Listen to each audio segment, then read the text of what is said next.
अब ये टाइम है हैंड ऑन सेशन का, और हमारे साथ में है डॉक्टर रेणु पूनिया। पूरे आधे घंटे का सेशन ये होगा, क्योंकि ये बहुत हमारी पूरी ट्रेनिंग का ये बहुत महत्वपूर्ण हिस्सा है कि हम थ्योरेटिकल बेस के साथ साथ प्रैक्टिकल बेस को भी मजबूत करें। तो आप निश्चित रूप से लाभान्वित होंगे इससे। और अब मैं बिना वक्त जाया किए हमारी अगली जो रिसोर्स पर्सन है उनको आमंत्रित करूंगा, लेकिन उसके पहले मैं उनका एक छोटा सा इंट्रोडक्शन देना पसंद करूंगा। जो फर्स्ट कनेक्शन है, मेरा पर्सनल कनेक्शन है रिसोर्स पर्सन के साथ, वो ये है कि we have done BSc together, and then afterwards we both sailed in the same journey of advancing in achieving the knowledge in the field of geography. Madam Renu Punia ने अपनी BSc geology, geography और chemistry के साथ में बीकानेर डूंगर college से की थी, और उसके बाद इन्होंने वहीं से अपनी मास्टर्स की। उसके बाद इन्होंने राजस्थान यूनिवर्सिटी से LLB की डिग्री ली। उसके बाद काफी जो प्रोफेशनल एरियाज हैं उनमें इन्होंने महारत प्राप्त करने के लिए ये सबसे पहले गवर्नमेंट नॉमिनी के रूप में सेलेक्ट हुई। इसरो स्पॉन्सर्ड जो 8 वीक प्रोग्राम होता है 2018 में, और देहरादून में IIRS में इन्होंने अपनी ये ट्रेनिंग पूरी करी। उसके बाद इन्होंने 6 वीक्स की मूक्स की ट्रेनिंग ARCGIS प्रो सॉफ्टवेयर के ऊपर ISRI के द्वारा 2020 में पूरी की। इन्होंने 21 दिन का QGIS के ऊपर सेंट्रल यूनिवर्सिटी कर्नाटका के द्वारा संचालित कोर्स 2020 में पूर्ण किया। इसके अलावा इन्होंने assessment of urban morphology through close range photogrammetry के ऊपर IIRS में देहरादून में अपना प्रोजेक्ट सबमिट किया। She is a member of various academic bodies, बहुत सारी जो अकादमिक बॉडीज हैं उनकी मेंबर हैं। इन्होंने 50 से अधिक सेमिनार, वर्कशॉप और कॉन्फ्रेंसेस देश के भिन्न भिन्न कोनों में अटेंड की है, और बहुत सारी जगह इन्होंने आमंत्रण व्याख्यान भी दिए हैं, कॉन्फ्रेंसेस, सेमिनार्स अपने यहाँ होस्ट की है। इन्होंने how to approach research in social science, conceptualisation and methodological intervention का एक रिसर्च मेथोडोलॉजी प्रोग्राम है 6 मंथ्स का, उसको ये कोऑर्डिनेट कर रही हैं। और इसके अलावा बहुत सारी एडमिनिस्ट्रेटिव पोस्ट के ऊपर भी इन्होंने काम किया है। She is working as convener sports council of college, secretary sports board of MDS university, member board of studies of geography MDSU, member committee of courses in geology MDSU, work as a member in course design committee for diploma course of assistant draftsman and assistant surveyor of VMOU Kota. Thank you ma'am, board is yours. धन्यवाद sir. आशा है मेरी आवाज आप तक पहुंच रही है। सबसे पहले तो मैं धन्यवाद दूंगी कि इस बोर्ड के इस प्लेटफॉर्म के माध्यम से मुझे अपनी फैटर्निटी के सभी लोगों से मुलाकात करने का, रूबरू होने का मौका मिल रहा है। और दूसरे ये एक इनिशिएटिव हमारे कमिश्नरेट ने लिया, जिसके जरिए एक प्लेटफॉर्म पर अलग अलग विषयों के लिए एक पर्टिकुलर प्लेटफॉर्म्स तैयार किए गए, और उन प्लेटफॉर्म पर हम विभिन्न लोगों को आमंत्रित करके और विषयगत जो नवीनतम जानकारियां हैं उनको शेयर कर सके। ये जबरदस्त हमारे लिए एक उपलब्धि के तौर पर हम इसे यहाँ पर देख सकते हैं। सबसे पहले तो मेरा निवेदन है पार्टिसिपेंट से कि आप लोग सच में धन्यवाद के पात्र हैं कि सुबह से ये प्रोग्राम चल रहा है और इस शॉर्ट टर्म कोर्स का ये तीसरा दिन है, फिर भी आप लोगों की जो जिजीविषा है भूगोल को लेकर के, उसी के उपरांत मैं देख पा रही हूँ कि 145 पार्टिसिपेंट जो है वो अभी भी जुड़े हुए हैं। कुछ लोगों ने वीडियो भी ऑन किया हुआ है। इसका मतलब आप लोग बहुत अटेंटिव है। लगातार चैट बॉक्स के अंदर जो मैसेजेस आ रहे हैं उससे भी पता चल रहा है कि ये जो नंबर है ये नंबर फेक नंबर नहीं है, ये सच में लोग जो हैं अटेंटिव जुड़े हुए हैं। तो हम इधर उधर की बात ना करके अपना स्टार्ट करते हैं। प्रैक्टिकल जो है वो ज्योग्राफी का एक बहुत अहम हिस्सा है, और इसी वजह से नंबर ऑफ पीपल जो हैं वो इससे जुड़ते हैं। लेकिन क्या बदलते समय के साथ में हम अपनी उस अपनी जो रैपो हमारी बनी हुई है स्टूडेंट्स के बीच में उसे मेंटेन कर पाएंगे? और इन्हीं सब चीजों को हम आज यहाँ पर देखने के लिए प्रारंभ कर रही हूँ मैं अपनी स्क्रीन शेयरिंग के साथ में, जिसमें ऑटो लेवल जो हमारा डिवाइस है उस ऑटो लेवल को किस तरह से हम स्टूडेंट्स के बीच में ले जाएं और स्टूडेंट्स तक इस तक पहुंच ज्यादा बेहतर तरीके से कैसे बना सकते हैं। ऑटो लेवल एक लेवलिंग डिवाइस होता है, जैसे डंपी लेवल होता है, अपनी लेवल होता है, बस ये उससे ज्यादा इजी है हैंडल करना और उससे ज्यादा कंफर्टेबल है कि हम इसके ऊपर इसको इसको यूज में ले सकें। तो जब कल बात हो रही थी ज्योग्राफी के एडवांसमेंट की बात हो रही थी, तो उसी तरह से एडवांसमेंट के रूप में ही अगर हम इसे देखें तो dumpy level, Abney level, Y level, इन सब का एडवांस्ड वर्जन जो है वो ऑटो लेवल है।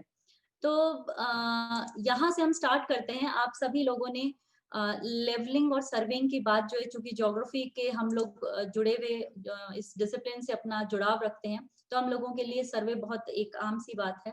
लेकिन लेवलिंग सर्वे अलग हो जाता है, और वो कैसे अलग होता है? लेवलिंग से हम समझते हैं कि determining the relative height of different points.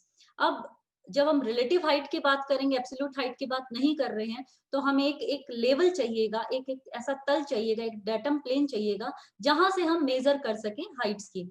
और इसीलिए हम छोटे सर्वेस के लिए उस एक लेवल को जहां से एलिवेशंस नापे जाते हैं, जहां से हाइट्स को मेजर किया जाता है, उसे हम बेंचमार्क कह देते हैं। और बेंचमार्क सर्वे के लिए हम अलग से बनाते नहीं है, बल्कि जहां से हम सर्वे स्टार्ट करेंगे, जहां से हम ऑटो लेवल या लेवलिंग सर्वे स्टार्ट करेंगे, वहां से हम इसको 100 मीटर या 50 मीटर काउंट कर लेते हैं, इसे मान लिया जाता है, और उसके बाद में इसका सर्वे आगे की ओर हम बढ़ाते हैं। तो ये लेवलिंग का मतलब सीधा सा है, इट इज एन आर्ट। और आर्ट किस चीज के लिए? आर्ट ये है हमारा वर्टिकल डिस्टेंसेस को कैलकुलेट करने के लिए। तो यही हम आगे बढ़ते हैं कि अगर ये एक लाइन जो आप देख रहे हैं, इसे हम सरफेस माने, और इस सरफेस में आप देखिए कि ये जो एरो है ये लाइन ऑफ साइट है। मतलब हम हमारा जो यंत्र होगा, उस यंत्र के द्वारा देखे जाने वाली एक लाइन जो है, उसे हम लाइन ऑफ साइट कहते हैं। इस लाइन ऑफ साइट के चलते अलग अलग जगह के ऊपर, जो हम यहाँ पर ABCD में मेंशन कर रही हूँ, ये अलग अलग स्थान है, इन स्थानों की वर्टिकल डिस्टेंस को कैलकुलेट करना ही हमारा प्रिंसिपल ऑफ लेवलिंग रहता है। इंस्ट्रूमेंट्स के बारे में बात करें तो dumpy level, Y level, Abney level, auto level, ये सारे इंस्ट्रूमेंट्स लेवलिंग के काम में आते हैं। इसके लिए हमें ट्राइपॉड स्टैंड चाहिए और इसी के साथ में हमें स्टाफ चाहिए। तो सबसे पहले हम ऑटो लेवल के बारे में बात करें, इसे एक छोटी सी वीडियो के थ्रू हम अनबॉक्सिंग करते हैं।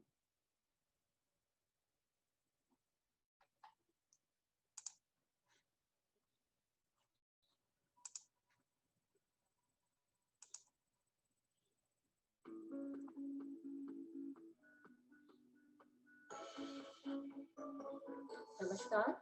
तो सबसे पहले अपन अनबॉक्सिंग करते हैं इंस्ट्रूमेंट की। ये इस तरह से एक ब्लैक कलर का हैंडल करने के लिए आता है इसके साथ में।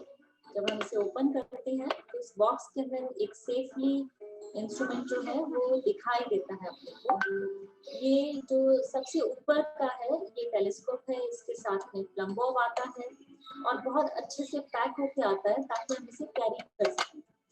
काफी फिक्स पोजीशन इसकी होती है इस बॉक्स के अंदर।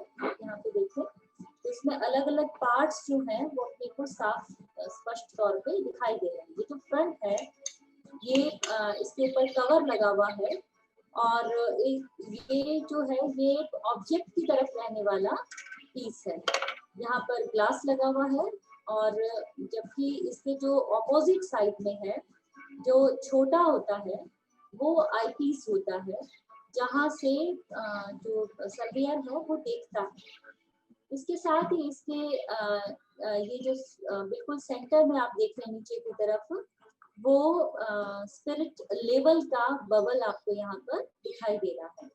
ये जो बबल है इसमें मूवमेंट आप देख सकते हैं कि जैसे जैसे इंस्ट्रूमेंट को हिलाया जाता है ये मूव करता है, और इसी का रिफ्लेक्शन जो है वो इस साइड वाले मिरर से दिखाई देता है मिरर के अंदर, ताकि सर्वेयर को इंस्ट्रूमेंट पे काम करते समय इस छेद से ना देखना पड़े, बल्कि इसको यहीं से दिखाई दे।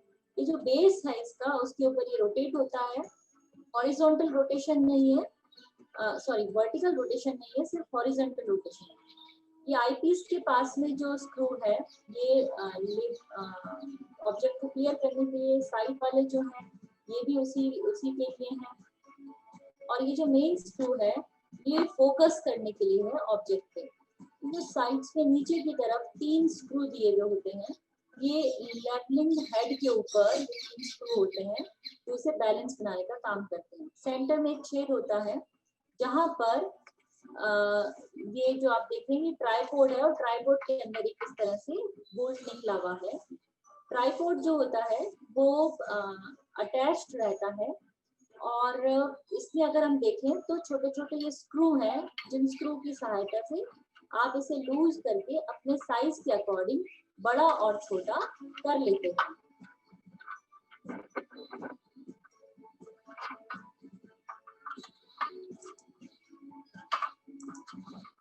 ये हमने यहाँ पर इसको अपने साइज के अकॉर्डिंग खड़ा कर लिया है और ये जो साइड वाले स्क्रू थे इन्हीं स्क्रू की सहायता से हमने इसको पहले खोला और इसके टैग वाले हिस्से को लंबा किया और फिर बाद में इसी से हमने इसको वापस टाइट भी कर दिया। तो वही टॉप के ऊपर हमें यहाँ पर ये स्क्रू अभी मिल रहा है, इसके ठीक नीचे की तरफ यहाँ से इसको टाइट करने का होता है और ये जो नीचे ट्रायंगल दिखाई दे रहा है ये ट्रायंगल जो है यहाँ से हम क्लम्प बॉब को डाल के उसकी पोजीशन को ग्राउंड के ऊपर ले सकते हैं।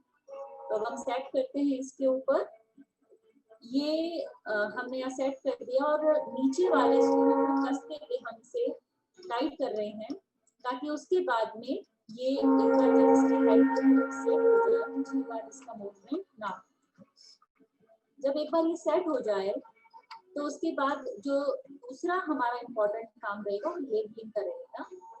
इसके अंदर भी हम सेट करने के बाद देख लें कि मोटे तौर पे लेबलिंग हम हमारे लेवल पे पहले देख लेते हैं ताकि छोटी चीज का लेबलिंग भी करना बाकी रह जाए। हम इसके ऊपर लगी हुई कैप को हटा लेते हैं, ये ऑब्जेक्ट की साइड रहने वाला हिस्सा है और इसकी तरफ का जो दूसरा हिस्सा है जो छोटे वाला हिस्सा है वो सर्वेयर की तरफ रहेगा, यानी जो पर्सन इसे सर्वे करेगा उसकी तरफ रहेगा।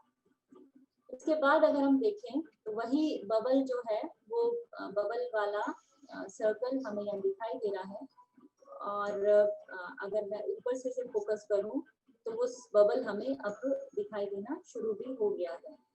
तो बबल जो है वो इसके अंदर मौजूद है, अब हमें उसे सेंटर वाले सर्कल के अंदर सेट करना है। मैं कोशिश करती हूँ साइड से आपको दिखा सकूं तो शायद ये फोकस इतना प्रॉपर नहीं बन पाए। तो बबल हमें दिखाई दे रहा है अभी, शायद आप इसे अपने स्क्रीन पर देख पा रहे हैं। रिजोल्यूशन अगर स्क्रीन का अच्छा नहीं है तो थोड़ी दिक्कत आ सकती है। ये नीचे वाले जो है ये बैलेंसिंग स्क्रूज हैं, इनको एक दूसरे की तरफ घुमाते हुए हमें बैलेंसिंग करना होता है। एक हाथ में मैंने कैमरा पकड़ा हुआ है इसलिए मैं एक हाथ से कर रही हूँ, बट इसे एक दूसरे की तरफ घुमाना है। जब एक बार ये थोड़ा बैलेंस में आ जाए तो फिर वापस हम ऊपर वाले जो हमने इंस्ट्रूमेंट रखा हुआ है उसे हम 90 के एंगल पे घुमाएंगे और पुनः हम इन स्क्रूज को सेट करने की कोशिश करेंगे। तो दोनों तरफ के स्क्रू हम सेट करते हुए और इस बबल को आप देखेंगे इनर सर्कल के अंदर अब हमारा सेट हो गया। तो इस तरह से अब ये साइड वाले के अंदर भी हम इसको सेट कर पा रहे हैं ताकि बैलेंस, हाँ ये आ गया है फोकस में। ये सेंटर के अंदर आप देखें ये बबल सेट हो गया। तो इसका मतलब अब हमारा जो इंस्ट्रूमेंट है वो कंप्लीट लेवल में है। अब ये जो टॉप स्क्रू है इसके द्वारा हम सबसे पहले फोकस करेंगे, ये बड़े फोकसिंग के लिए है। अगर एक बार फोकस कर ले और माइनर कोई चेंज करना हो आई साइड के अकॉर्डिंग तो वो हम इस छोटे स्क्रू से करते हैं। और ये जो साइड वाले हैं ये साइडवेज स्क्रूज जो होते हैं ये ऑब्जेक्ट और हमारे इसके बीच में जो क्रॉस वायर दिखता है उस क्रॉस वायर को सेंटर में लेने के लिए हम इन ऑब्जेक्ट को काम में लेते हैं। फ्री मूवमेंट बहुत जरूरी है। ये जो बेस है इस बेस के ऊपर फ्री मूवमेंट जरूरी है। यही आप देखें कुछ डिग्रीज हैं, ये 360 डिग्रीज यहाँ पर हैं। आप देखें कि अभी हमें 200 समथिंग दिखाई दे रहे हैं और जब मैं इस तरह से इंस्ट्रूमेंट को और ज्यादा घुमाती रहती हूँ तो मुझे ये अलग अलग टाइप के डिग्री यहाँ पर दिखाई दे रही है। ये मैग्नेटिक बियरिंग को कैलकुलेट करने के लिए हमारा काम में आता है और 350 और 0 को हम यहाँ पर देख पा रहे हैं। तो 0 हमेशा हमारा नॉर्थ की तरफ रहेगा। तो ये जो कंप्लीट चीज है वो हमारा इंस्ट्रूमेंट के डिफरेंट पार्ट्स के बारे में है। Thank you. अब हम स्टाफ के बारे में जान लेते हैं। ये जो स्टाफ है ये एल्यूमिनियम का बना हुआ होता है। कहीं कहीं पे पुराने जब हम स्टाफ की बात करते हैं तो वो लकड़ी का या लोहे का भी बना हुआ होता है। ये अलग अलग पार्ट्स में होता है ताकि इसको कैरी करना आसान रहे और एक दूसरे के अंदर ये फिट हो जाते हैं। ये अलग अलग हाइट के हो सकते हैं, जैसे अभी आप पिक्चर में जो स्टाफ देख रहे हैं वो 4 मीटर का है। आप देखें जो मेन प्रॉब्लम रहती है इसे कैरी करने में, इसे इसकी रीडिंग लेने में, वो ये रहती है कि हम इसको इस तरह से हैंडल करते हैं कि एक तो नीचे से तो सीधा दिखाई देता है लेकिन ऊपर से तिरछा दिखाई देता है, या फिर जो इस बंदे ने पकड़ा होता है वो इसके ऊपर जो अंकन किए हुए हैं हमारे माप, उनके ऊपर हाथ रख लेता है। तो सही तरीका ये है कि दोनों हाथों को साइडवेज लें और इस पूरे स्टाफ को आप दोनों पैरों के बीच में रखें और नाक की सीध में ये रहना चाहिए ताकि नीचे से ऊपर तक ये स्ट्रेट भी रहेगा और सारे डिजिट्स जो इसके ऊपर है, जो मेजरमेंट है, वो हमारा एकदम क्लियर रहेगा। तो अभी आप यहाँ देखें कि 1.2 मीटर की हाइट जो वो क्लियर है, ऐसे 1.3 और इनके बीच की जो इंटरमीडिएट हाइट्स हैं वो सारी की सारी यहाँ पर आसानी से दिखाई दे रही है। स्टाफ में आप साफ देख सकते हैं कि काले अक्षरों के अंदर 1 मीटर को दिखाया जाता है तो दूसरे मीटर की मार्किंग जो है वो लाल अक्षरों की है। इसी तरह से साइड पोर्शन हमने यहाँ दिखाया है। बंद करने के लिए एक बटन होता है जिससे हम पुश करते हैं तो फिर वो जो ऊपर का हिस्सा है वो धीरे धीरे उसको हम नीचे की तरफ डाल सकते हैं। तो पुनः इसको जब हम बंद कर देंगे तो ये इसकी हाइट जो है वो 1 मीटर से थोड़ी सी ज्यादा रह जाएगी और उसे कैरी किया जा सकता है, बहुत आसानी से एक जगह से दूसरी जगह ले जाया जा सकता है। तो इस तरह से ये हमारे तीनों इंस्ट्रूमेंट जो है वो हमने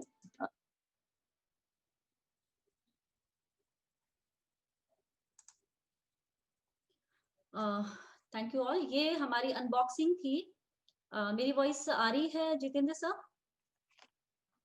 yes ma'am. Thank you.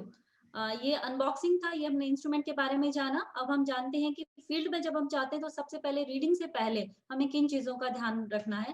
Pre reading के लिए हमें पहले सेटिंग डाउन करना है, यानी हमें इंस्ट्रूमेंट को वहां ले जा करके उसे सेटल करना है।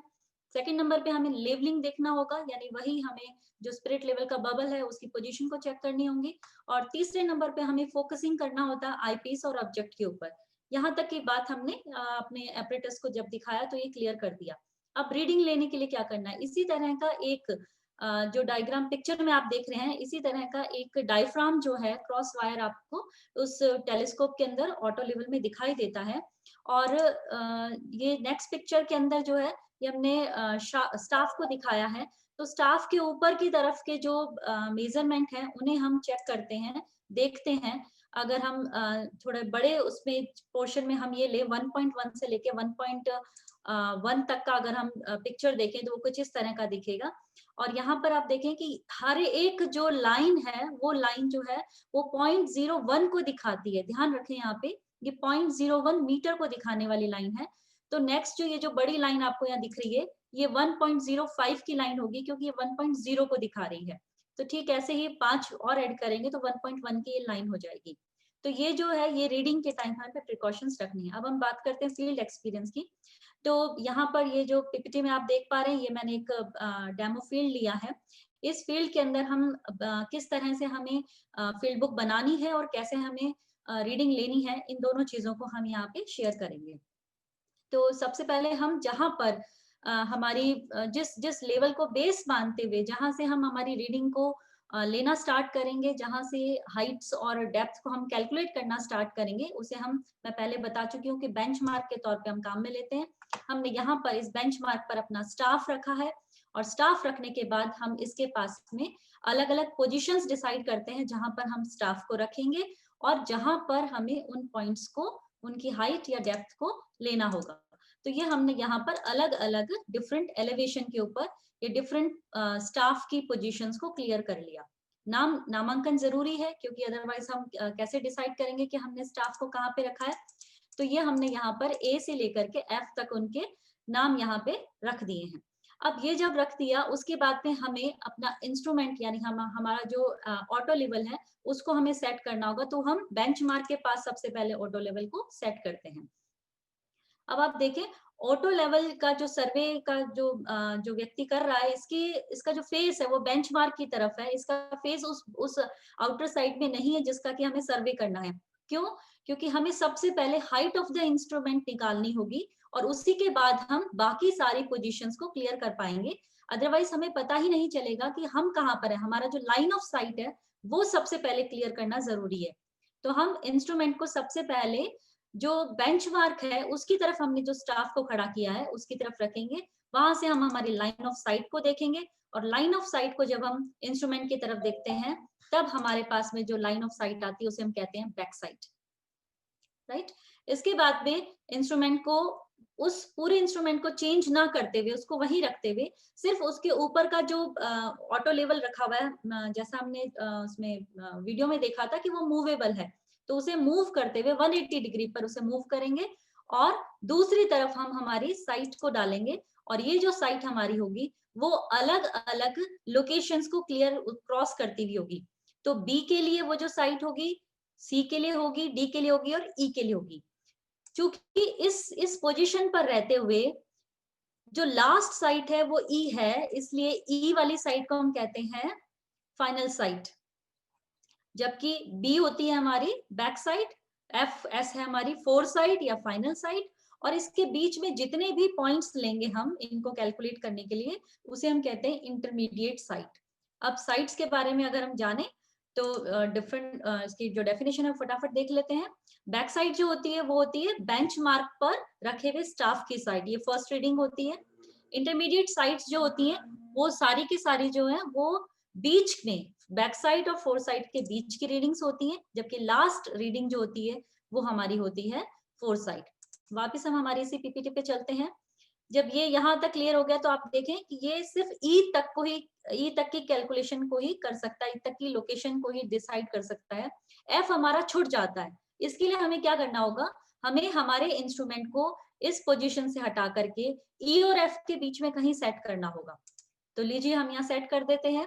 अगेन हमने इसका मुंह एफ की तरफ नहीं किया, ई की तरफ किया है, क्योंकि दिस टाइम इस पूरे सर्वे से हमने ये जान लिया कि ई की पोजीशन क्या है, तो ई हमारा बेंचमार्क हो जाएगा और इससे जो निकलने वाली साइट है वो हमारी बैक साइट हो जाएगी जो ई के लिए होगी। और जैसे हम इसका फेस चेंज करेंगे तो इसके एफ के लिए निकलने वाली साइट हमारी फोर साइट हो जाएगी और इसी तरह से हम नेक्स्ट सर्वे आगे की ओर करते रहते हैं। तो ये हमारा फील्ड एक्सपीरियंस है कि फील्ड में हमें कैसे काम करना है। लेकिन फील्ड में काम करने के साथ हमें एक फील्ड बुक फिल करनी पड़ती है, क्योंकि फील्ड बुक को फिल करके और उसी की कैलकुलेशन के आधार पर हम इसमें आगे काम कर सकते हैं। तो चलिए सबसे पहले हम बात कर लें कि वो कौन से मेथड्स होते हैं जहां से हम रिड्यूसिंग लेवल जो है वो ज्ञात करते हैं। अब रिड्यूसिंग लेवल क्या है, देखिए जो लाइन ऑफ साइट थी उस लाइन ऑफ साइट के रेंज में आने वाले जितने भी जगह होंगी हम उन्हीं को ही कैलकुलेट कर सकते हैं। तो उनका जो लेवल है वो रिड्यूसिंग लेवल कहलाता है, यानी वो किस हाइट पर आ रहे हैं उन्हें ज्ञात करना। दो मेथड जो है वो हम काम में ले रहे हैं और ज्यादातर बुक्स में इन्हीं दो मेथड को लिया जाता है और हम जो पढ़ाते हैं हमारे सिलेबस में है वो हम इन्हीं दो मेथड तक अपना फोकस रखते हैं। हालांकि इंजीनियरिंग स्टूडेंट्स जो हैं वो और कई मेथड्स भी काम में ले रखे हैं। अगर आप डिटेल में पढ़ना चाहें तो पुनमिया जी की बुक है जो इंजीनियरिंग स्टूडेंट्स के लिए है, लेकिन उसमें भी वो बहुत अच्छे डिटेल में इन चीजों को मेंशन किया हुआ है। पहला हमारा जो मेथड है वो हाइट ऑफ इंस्ट्रूमेंट मेथड है, दूसरा है हमारा राइज एंड फॉल मेथड। एक एक करके ले लेते हैं। हाइट ऑफ इंस्ट्रूमेंट मेथड, इसमें हमने ऊपर की तरफ वही पिक्चर जो फील्ड वाला था वही पिक्चर लिया है। नीचे मैंने उस फील्ड बुक का एग्जांपल लिखा है जिसमें सबसे पहले हम स्टेशन का नाम लिखते हैं, ABCDEF, ये हमारे स्टेशन थे।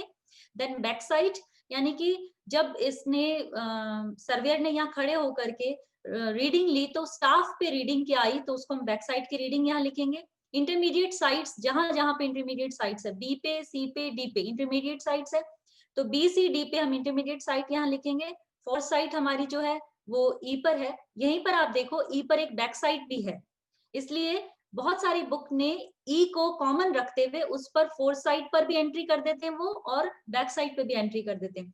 लेकिन मैं यहाँ पर ये बता रही हूँ कि स्टूडेंट्स को थोड़ा इजी रहता है अगर हम ई को रिपीट कर दें। पहले वाले में हम ई में फोर साइड की एंट्री करेंगे, फिर हम ई को वापस लिख देंगे और फिर हम बैक साइड की वहां पे एंट्री करेंगे और फिर हम वहां से उसका मेंशन करेंगे।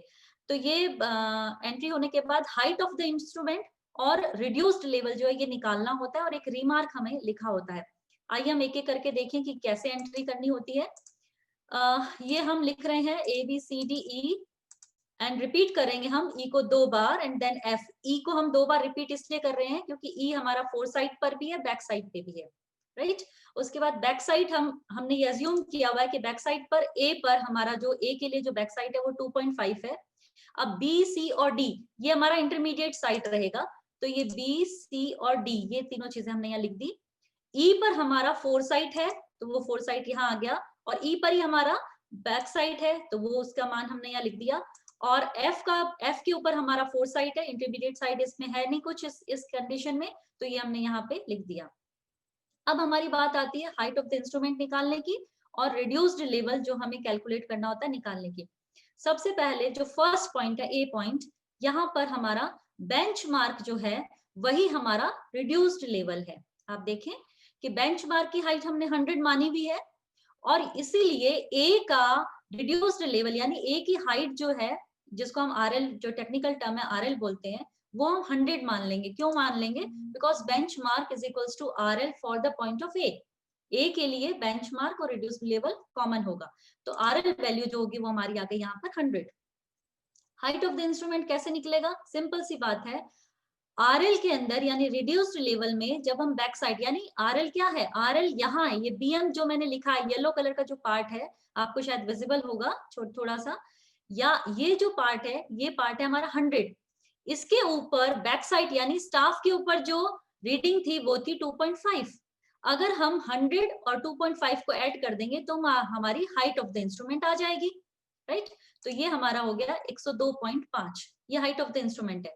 अब जब तक हम इस हाइट ऑफ द इंस्ट्रूमेंट को यानी इस इंस्ट्रूमेंट से हम ई तक की रीडिंग ले रहे हैं, तब तक हमारा height of the instrument common रहेगा, वो चेंज नहीं हो रहा है। तो इसलिए हमने यहाँ पर सब जगह हाइट ऑफ द इंस्ट्रूमेंट लिख दिया। कब तक? ई तब तक जब तक कि फोर साइड की बात हो रही है। अब हमारा काम क्या है? कैलकुलेशन है रिड्यूस्ड लेवल को कैलकुलेट करना। रिड्यूस्ड लेवल कैसे कैलकुलेट होगा? तो आप देखें कि बैक साइड और जो इंटरमीडिएट साइड है ये हमारा आ गया 3.5, राइट। और एच आई हमें पता है, आर एल निकालना, एक फॉर्मूला है छोटा सा, एच आई यानी कि height of the instrument minus कर देंगे हम साइड, यानी चाहे बैक साइड है, चाहे इंटरमीडिएट साइड है, चाहे फोर साइड है, हाइट ऑफ द इंस्ट्रूमेंट में से जब हम साइड की वैल्यू माइनस करेंगे तो हमारे पास में रिड्यूस्ड लेवल आ जाता है।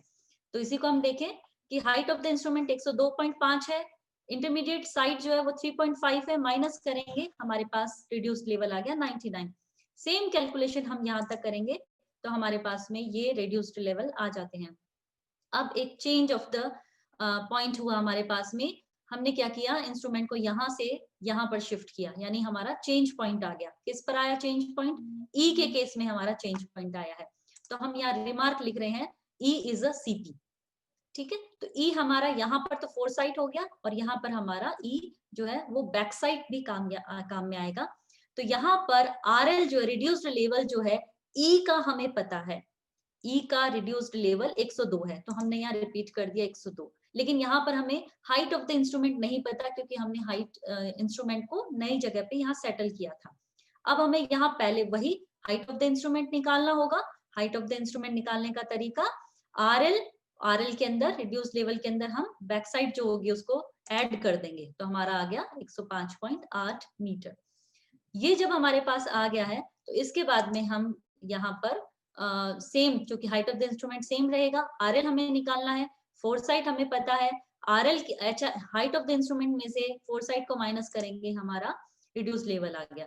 सो ये जो कंप्लीट है, इसको हम नए स्लाइड में देखें तो इस तरह से हमारे सामने ये पूरा का पूरा फील्ड बुक रेडी होके आ गया। ये जो फील्ड बुक हमने तैयार किया है, वेदर इट इज राइट और रॉन्ग, ये सही है या इसमें कुछ मिस्टेक्स हैं, इन चीजों को जानने के लिए हमारे पास में एक फॉर्मूला होता है, सिग्मा बीएस यानी कि बैक साइड्स जितने भी उनको टोटल कर लें, सिग्मा एफएस यानी फोर साइड्स को टोटल कर लें, इनको माइनस अगर हम करेंगे तो ये बराबर किसके आना चाहिए, लास्ट आरएल में से फर्स्ट आरएल को अगर हम माइनस करें उनके बराबर आना चाहिए। तो ये जब मैंने टोटल किया तो ये ये हमारी कैलकुलेशंस बनी और दोनों की वैल्यू 4.3 4.3 आ गया। इसका मतलब हमारा ये कैलकुलेशन सही है। नेक्स्ट मेथड की तरफ हम जाए, राइज एंड फॉल मेथड। मैं ज्यादा वक्त नहीं लूंगी, लेकिन ये प्रैक्टिकल चीज है, अगर मैं एक स्टेप छोड़ दूंगी तो थोड़ा सा परेशानी हो जाएगी। राइज एंड फॉल मेथड अगर हम काम में लेते हैं, सेम फील्ड था हमारा। जो हमारी फील्ड बुक है उसमें क्या चेंज आया, यहाँ तक कोई चेंज नहीं है। Station name BS IS FS यानी 4 साइड तक कोई चेंज नहीं है। हाइट ऑफ द इंस्ट्रूमेंट और रिड्यूस्ड लेवल की जगह हम राइज और फॉल ले रहे हैं, और उसी की वजह से हम रिड्यूस्ड लेवल निकालेंगे। देखिए क्या क्या सीन है। ये यहाँ तक का जो फील्ड बुक है वो एज इट इज है, इसलिए मैंने इसको डायरेक्ट लिख लिया। राइज एंड फॉल निकालते हैं। राइज एंड फॉल निकालने के लिए क्या करना होता है, बैक साइड और इंटरमीडिएट साइड यानी दो साइड्स, पहली साइड और दूसरी साइड के बीच के अंतर को निकाला जाता है, द डिफरेंस बिटवीन देम। ये डिफरेंस हमने देखा, ये डिफरेंस आया 1। डिफरेंस कुछ भी आ जाएगा, ये हम आगे चेक करते रहते हैं। डिफरेंस आया हमारा 1। ये जो 1 डिफरेंस है, अब देखें कि अगर नेक्स्ट जो साइट है वो ज्यादा आती है, नेक्स्ट साइट अगर हमारे पास ज्यादा आती है, इसका मतलब वो जो सरफेस है वो सरफेस इसके बनिस्बत नीचे की तरफ है, तभी हमारे स्टाफ के अंदर वैल्यू ज्यादा आएगी। यहाँ पर ये चीज ऑपोजिट है, इसको ध्यान रखिएगा। अगर साइट की वैल्यू बढ़ती है यानी स्टाफ की रीडिंग अगर बड़ी होती है, इसका मतलब स्टाफ नीचे की जगह पर रखा हुआ है, यानी कि वो जो सरफेस है उसके अंदर फॉल है। तो स्टाफ की रीडिंग बढ़ी भी है, यानी यहाँ पे 2.5 था, ये 3.5 हुआ, तो स्टाफ की रीडिंग बढ़ी हुई आई, इसका मतलब हमारा वहां पर फॉल हुआ है। फॉल कितना हुआ, 1 का, राइट। ये जो 1 का फॉल हुआ है, फॉल मतलब रिड्यूस्ड लेवल कम हुआ है, तो इसमें से हम माइनस कर देंगे फॉल को। नेक्स्ट हम देखेंगे इन दोनों का डिफरेंस, 3.5 और 1 का डिफरेंस, यानी नेक्स्ट साइड का डिफरेंस। इसमें क्या हुआ है, राइज हुआ है। ठीक है, आप देख रहे हैं ये जो डिफरेंस है ये बढ़ा है, राइज हुआ है कितना, 2.5। राइज का मतलब ये जो रिड्यूस्ड लेवल है इसमें हम इस राइज को ऐड कर देंगे। राइज का मतलब बढ़ना हुआ, तो ये हमने ऐड कर दिया। इसी तरह से हम आगे बढ़ते रहेंगे और हमारी कैलकुलेशंस जो है वो कंप्लीट आती रहेगी। अब हम आगे इसी में सेम चीज की ये करेक्शंस करेक्ट है या नहीं है, इसके लिए भी फॉर्मूला है। तो वो फॉर्मूला है हमारा सिग्मा BS, सेम चीज, बैक साइड्स को टोटल करें और 4 साइड्स को टोटल करें और उसका डिफरेंस निकालें।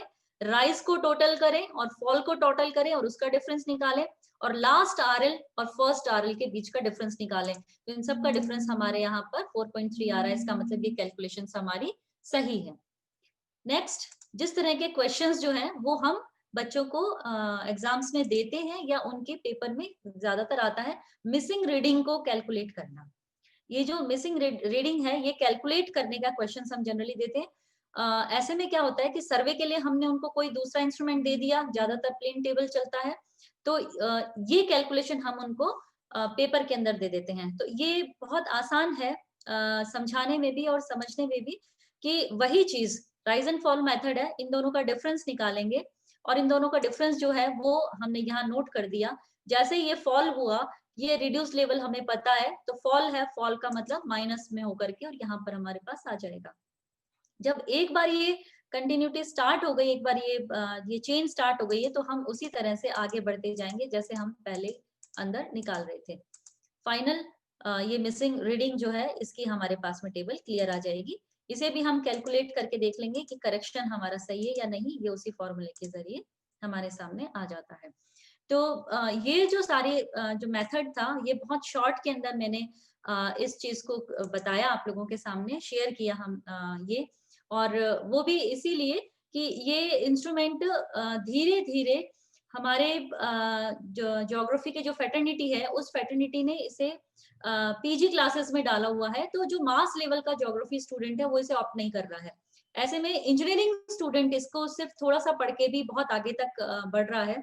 तो मैं ये चाहती हूँ कि इंस्ट्रूमेंट्स पे ज्योग्राफी के स्टूडेंट्स की पकड़ ज्यादा से ज्यादा अच्छे से अच्छे बने, ताकि एक एम्प्लॉयबिलिटी जो है उनकी ज्यादा से ज्यादा तैयार हो सके, बन सके। आप सभी का बहुत बहुत धन्यवाद, और मुझे अच्छा लगा कि अभी भी 125 पार्टिसिपेंट्स जो हैं वो जुड़े हुए हैं। बहुत बहुत शुक्रिया, धन्यवाद JD Soni sir. Thank you ma'am for very nice deliberation. आपने बहुत अच्छे से एक एक चीज को बारीकी से समझाया और क्रॉस वेरिफिकेशन की भी जानकारी दी, और एक भी स्टेप आपने इस उपकरण का से सर्वे करने का नहीं छोड़ा। इतने कम समय में आपने सारगर्भित तरीके से सारी चीजों को शामिल किया।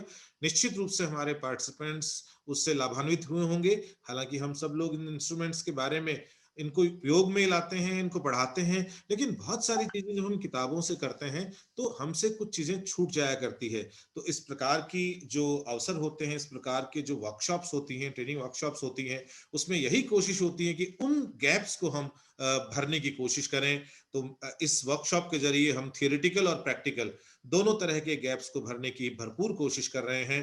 और हमारे रिसोर्स पर्संस हमें इस ये जो पूरा हवन है इसमें आहुति दे रहे हैं, ये मैं कहूंगा। और मैं साधुवाद देता हूं आज के हमारे रिसोर्स पर्सन रेनू मैम का, कि लंच का टाइम होते हुए भी आप हमारे साथ बने रहे और पार्टिसिपेंट्स हमारे साथ बने रहे। क्यों? क्योंकि ये पूरी एक्सरसाइज जो है वो सीखने और सिखाने की एक्सरसाइज है, और शिक्षक हमेशा सीखने और सिखाने के लिए लालायत रहता है। मैं पूरे ऑर्गेनाइजिंग टीम की ओर से, कमिश्नरेट कॉलेज एजुकेशन जयपुर और geography department of geography government arts college Sikar की ओर से आपका तहे दिल से आभार और धन्यवाद व्यक्त करता हूं।